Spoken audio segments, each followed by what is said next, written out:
any law. It was a mere suggestion. And therefore, different administrations decided what to do. They were not obligated in any way to implement the national vision.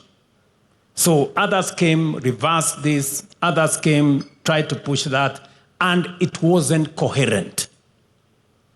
If we do not have a coherent plan, then we drift.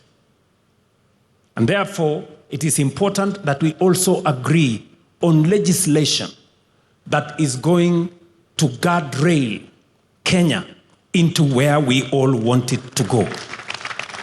So that whoever is in office, whoever the president is, they cannot sabotage our collective progress, or they cannot interfere with where we want to go as a nation. It becomes the responsibility of every leader who has an opportunity to take us faster into the destination we agree as Kenyans. So that would be my suggestion on how we take this forward.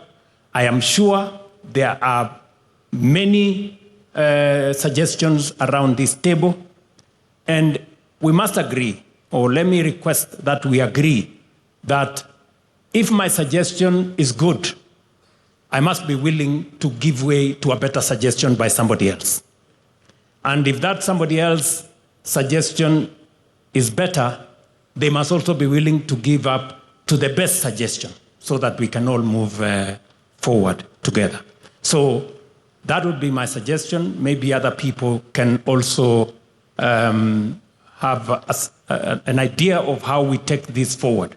Because I think one thing is a given, that we are here, it is now upon us, Article 3 of the Constitution, that we are obligated to think about how we move. And each one of us has as much obligation as I do as a citizen for us to give our input of where we want Kenya to be. I deliberately avoided in my statement 2060 or 2063 or 20. That should be also a suggestion by Kenyans. Beyond 2030, what do we want to call it? How do we want to frame that future? And we want to do it together. Finally, I want to ask those of us who are here. We have student leaders, we have religious leaders, we have business leaders, we have political leaders. We must not abscond duty. We must not run away from responsibility.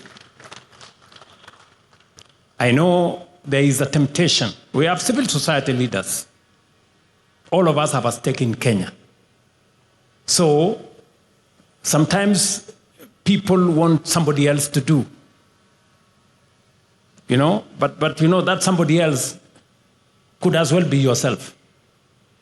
So each and every one of us must take ownership, and we must not escape responsibility or run away from our obligation as leaders.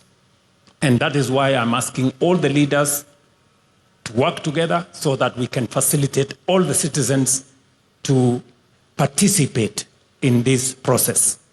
I can just say from a government standpoint that we are available to make all resources available for this process to be truly people-centered, citizen-driven, future-looking. We are ready for that. Thank you very much. Maybe just so that we can benefit from some wisdom, we have one of us, an elder in this room, Dr. Oburu Oginga. He should also